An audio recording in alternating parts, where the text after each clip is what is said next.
Hi guys, so today me and Harry are going to be chatting a little bit about what makes a good performance coach. Now this is a topic we've discussed quite a lot in detail. It's something we enjoy talking about for our own personal development, and something we keep coming back to while we're discussing this topic is, can you be a good athlete and a good coach at the same time?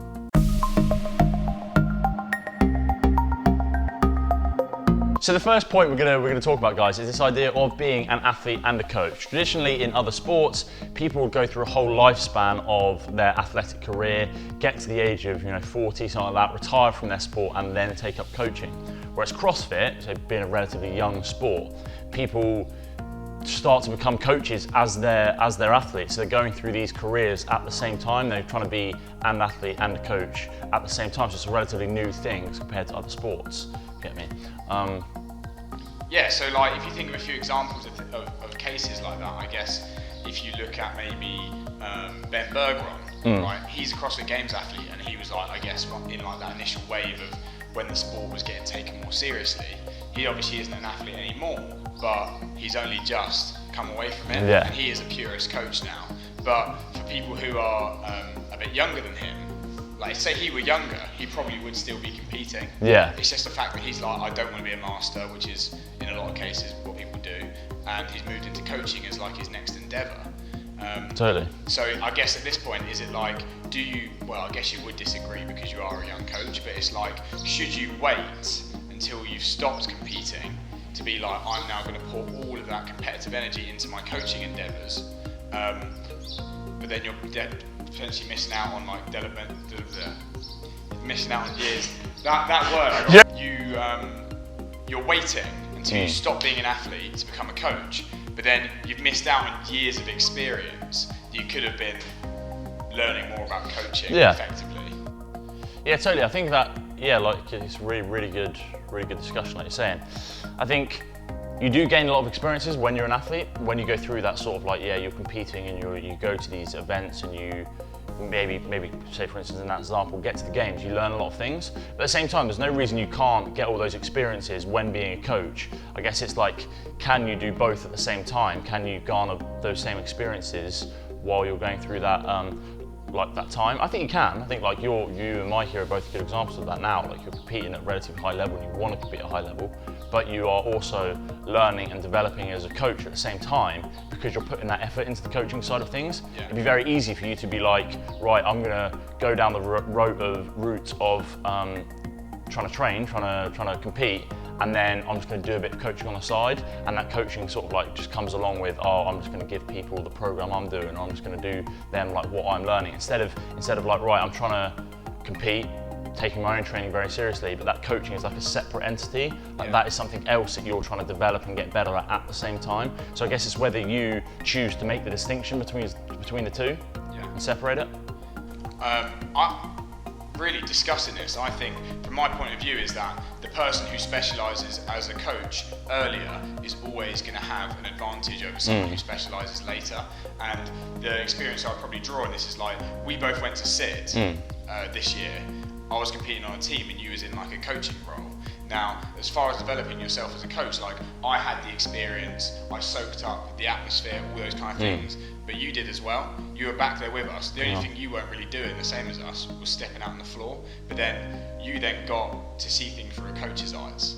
So you got all of those benefits of that, the big event feel, but then you also were preparing athletes. You weren't like stressing about the minor having to snatch 120. The details like we were, So like, we've both come out of that experience, loads of stuff gained as coaches, as being better coaches, but I think because you were specialised as a coach that weekend, you probably came out with more.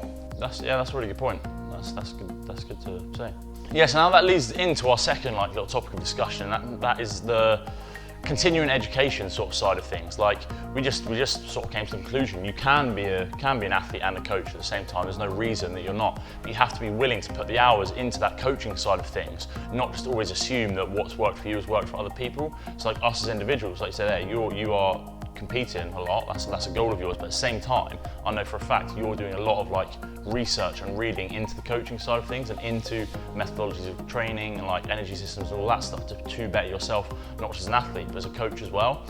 So I think that's like a really important part of being a coach. Like if you wanna have that, if you wanna be an athlete and a coach at the same time, you have to have that step away. I'm gonna try and learn, I'm gonna try and develop myself, maybe not for my own benefit, but for my athletes' benefits.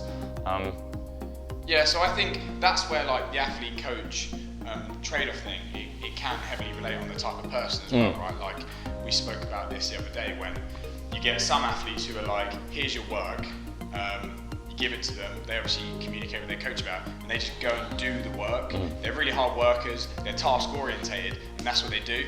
But then you have these other type of people who are very, very inquisitive, and they may be asking more questions. Why am I doing this? Like, they want to know more about it. And I know in my experience, I've experienced both cases as well, and potentially that person who asks why and wants to know more has a better transfer of their athlete life into coaching, whereas the task orientated hard worker isn't really learning so much about the process. Well, they're learning a lot about themselves and themselves as an athlete, but they're not learning the information and like the content.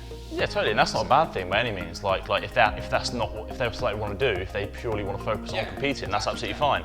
But yeah, like you say, those people that are a bit more interested in what they're doing and why they're doing it can lend themselves towards that like coaching side of things as well. And then in terms of like continuing education, like we're not saying that you have to go and have a degree in like sports science to make yourself a good coach. That's not what you need to do by any means, but having like a willingness to develop yourself and not always thinking, right, I've made it to these events, maybe I've made it to a sanctional, maybe I've made it to the games, so I have enough knowledge to be a coach. Like just because you've got to that point doesn't mean that you can then have the experiences or the knowledge, like get someone else better. I guess that then sort of leads straight into the next point of like, of that education, of that knowledge, like just what worked for you isn't going to work for someone else. What if you maybe gone through a strength cycle and it's made you better, that exact same strength cycle isn't going to work for another person. Yeah. You know? And that's why that wider knowledge is important, because you need this catalogue, this vast array of methods to use on your athletes. And it's another thing we're talking about, like different athletes, like, and it's not always a case of like knowing how to prescribe things the right way, but it's if something hasn't worked exactly how you want it to, it's then having another method you can put in this place, like a trial and error thing. Yeah, right? Totally, yeah. And when you find something that works, it's like, if it's not broke, don't fix it. Then you really go after and you reap all the benefit, which is, everyone's so different. I mean, I don't think I've ever coached an athlete who's similar to me, like in more than one way. Yeah. So.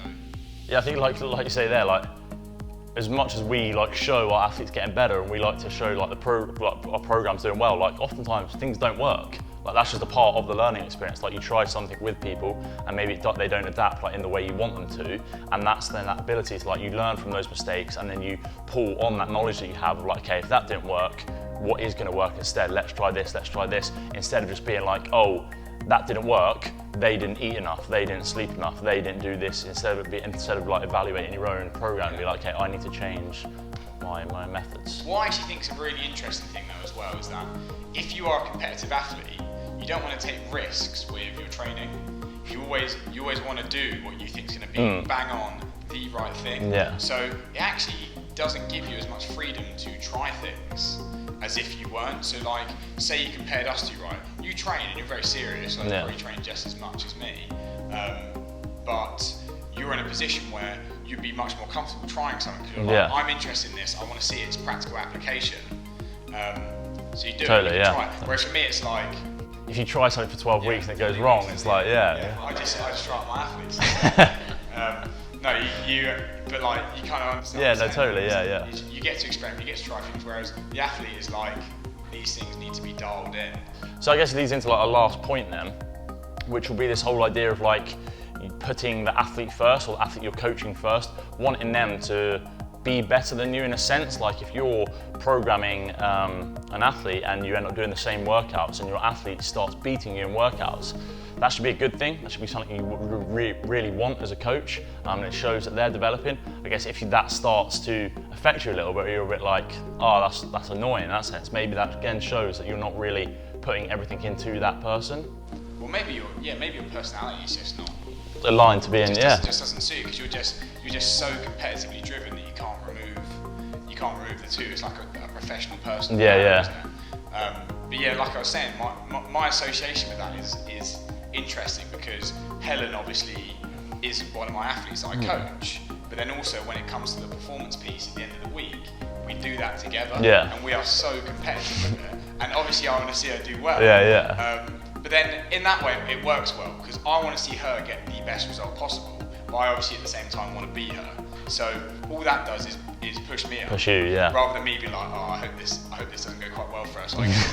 Yeah. No, that's totally allowed. I think that's completely valid. Like, you want them to do as best as possible, and then using that as a little bit of fuel for you if you are in that athlete environment. I guess like that, if you don't want to be in the situation where it's like, I don't want this to go well for that person, or I want them to like do badly on this. I think this area is always good. Like I say, it comes down to personality a bit, but it's always good as well for a bit of like rapport, a bit of banter. Like if there's things that people are fairly close on, like athlete coach, there's a bit of banter there. Like it can also help spur them on competitively because if you give them a benchmark to work off, they wanna smash it. Like just knowing you're never going to beat my 2K row. Yeah, exactly. Right, yeah. Okay, thanks guys, thanks for joining. That's a little topic of discussion. We'll try and make these a bit more regular, just discussing things that you guys want to know a little bit of. So hope everyone's keeping safe and thank you for joining.